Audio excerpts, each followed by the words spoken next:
The incarceration of women in men's prisons is a stark reality. It's a rare occurrence, but its implications are profound. These women, often forgotten by the system, face unique challenges. They are thrust into environments designed for men, exposing them to numerous risks. Their experiences shed light on the urgent need for reform in our prison systems. We must examine their stories, understand their struggles, and advocate for change. The treatment of women in male prisons reflects broader societal issues of gender inequality and the failures of the justice system. These women are often placed in male prisons due to a lack of facilities or resources in women's prisons, or because of administrative errors. This situation places them in an environment where they are vastly outnumbered and often overlooked. The psychological and physical toll on these women can be immense. They face higher risks of assault, both from male inmates and sometimes even from the prison staff. The isolation and lack of appropriate medical and psychological care further exacerbate their plight. The stories of these women are harrowing. Many report feeling invisible and unheard, their needs and rights neglected. They often have limited access to programs and services that are available in women's prisons, such as gender-specific healthcare, counseling, and rehabilitation programs. This lack of support can hinder their chances of rehabilitation and reintegration into society upon release. Advocates for prison reform argue that the incarceration of women in men's prisons is a clear violation of human rights. They call for the establishment of more facilities specifically for women, better training for prison staff on gender sensitivity, and the implementation of policies that ensure the safety and dignity of all inmates regardless of gender. By addressing these issues, we can work towards a more just and equitable prison system that respects the rights and needs of every individual. The plight of women in men's prisons is a microcosm of the broader issues within our justice system. It highlights the urgent need for comprehensive reform that addresses not only the conditions within prisons, but also the systemic inequalities that lead to incarceration in the first place. By listening to the voices of these women and advocating for change, we can take meaningful steps towards a more humane and just society. Male prisons, as their name suggests, are designed for men. These facilities are built with the male inmate population in mind, from the architecture to the daily routines. The environment is tailored to address the needs and behaviors of men, often overlooking the unique challenges faced by women. The facilities, the rules, and the overall environment cater to the male inmate population. This includes everything from the layout of the cells to the types of programs offered. The prison staff is also typically trained to handle male inmates, which can lead to a lack of understanding and support for female inmates. This creates inherent dangers for women incarcerated within these walls. Women in male prisons often find themselves in a hostile environment where their specific needs are not met. They are isolated, both physically and emotionally, and must constantly be on guard. They are forced to navigate a space where their safety is constantly at risk. The lack of gender-specific facilities means that women are often placed in situations where they are vulnerable to various forms of abuse and exploitation. One of the most significant risks is sexual violence. Women in male prisons are at a heightened risk of sexual assault, which can come from both male inmates and, unfortunately, from the very guards who are supposed to protect them. Women in male prisons are incredibly vulnerable to assault, both from male inmates and, tragically, from prison guards. The power dynamics in these institutions often work against women, making it difficult for them to seek help or report incidents of abuse. The power dynamics within these institutions often silence women. They may feel powerless to speak out against their abusers, fearing that their complaints will not be taken seriously or that they will face retaliation. They may be afraid to report abuse, fearing retaliation or disbelief. The fear of not being believed or of facing further victimization can be paralyzing, leaving many women to suffer in silence. This creates a cycle of abuse that is difficult to break, as the very systems in place to protect them often fail to do so.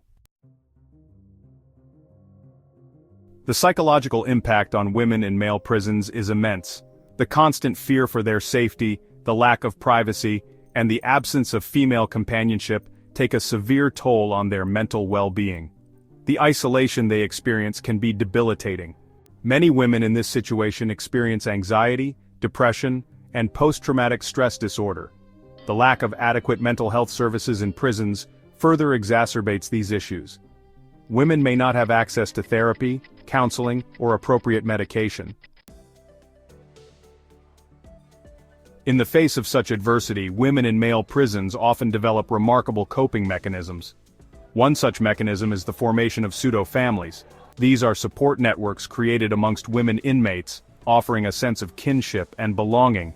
Within these pseudo-families, women take on different roles. Mimicking traditional family structures, they provide each other with emotional support, share resources, and offer protection. While not a substitute for genuine family connections, pseudo-families offer a lifeline in an otherwise isolating and hostile environment. Section 5. Systemic issues, lack of resources and support. The challenges faced by women in male prisons are not merely anecdotal, they are systemic. The lack of resources and support for this vulnerable population is a glaring example of the failings of the justice system. Basic necessities like hygiene products designed for women are often unavailable. Access to healthcare, especially reproductive healthcare, is severely limited. Additionally, educational and vocational programs, crucial for rehabilitation and reintegration into society, are often geared towards the male population, leaving women at a disadvantage. Section 6. Calls for reform, gender-responsive solutions. The plight of women in male prisons demands urgent attention and comprehensive reform. We must advocate for solutions that address their unique needs and vulnerabilities. Gender-responsive approaches are essential in creating a more just and humane prison system. One crucial step is to invest in separate facilities for women. These facilities should be designed with their safety and well-being in mind, offering access to appropriate healthcare, counseling, and support services. Section 7. The positive influence of female staff. The presence of female staff in male prisons is another crucial factor in improving conditions for women inmates. Female correctional officers, counselors, and medical professionals can provide a sense of security and understanding that is often absent in a male-dominated environment. Their presence can also help to mitigate the risk of abuse and exploitation. Women inmates may feel more comfortable reporting incidents to female staff, knowing that they are more likely to be taken seriously and treated with empathy. Section 8. The need for advocacy and awareness. The experiences of women in male prisons often remain hidden from public view. These women face unique challenges and hardships that are often overlooked by society. From inadequate healthcare to lack of proper facilities, their struggles are numerous and complex. Many of these women are mothers, separated from their children, which adds another layer of emotional and psychological distress. The isolation and neglect they experience can have long-lasting effects on their mental health and well-being. It is imperative that we raise awareness about their plight and advocate for change. Public awareness is the first step towards meaningful reform. When the public is informed, they can push for policies that address these issues. Social media has become a powerful tool in this regard, allowing advocates to share stories and mobilize support quickly. Community meetings and protests also play a crucial role in bringing these issues to the forefront. We must amplify their voices and hold those in power accountable for their well-being. This means not only speaking out but also taking concrete actions. Engaging with policymakers, attending rallies, and participating in advocacy groups are all ways to make a difference. It's about creating a collective voice that is too loud to ignore. When we stand together, we can demand better conditions and fair treatment for these women.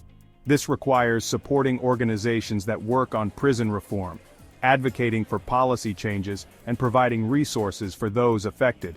Non-profit organizations often lead the charge in these efforts, offering legal assistance, mental health support, and educational programs. By donating time or money to these organizations, we can help them continue their vital work. Campaigns and petitions can also be effective in pushing for legislative changes and educating ourselves and others about the realities of the justice system. Education is a powerful tool for change. By learning about the issues, we can better understand the complexities and nuances of the justice system. Workshops, seminars, and reading materials can provide valuable insights and equip us with the knowledge needed to advocate effectively. Sharing this knowledge with others can help build a more informed and compassionate community. By working together, we can create a society that values the dignity and rights of all individuals, regardless of their circumstances. Solidarity is key. When we come together as a community, we can create a powerful force for change. Whether it's through art, events, or simply standing in support, every action counts. Together, we can build a more just and equitable society where everyone is treated with the respect and dignity they deserve. Check, check. Check 1, check 2, check, check. Section 9. Conclusion, a call for humanity and change. The incarceration of women in male prisons is a stark reminder of the inequalities and injustices that persist within our society. Their stories are a call for action, demanding a more humane and equitable approach to justice. We must challenge the status quo, demand better for the most vulnerable among us, and work towards a future where prisons are not places of despair and danger, but rather opportunities for rehabilitation and redemption.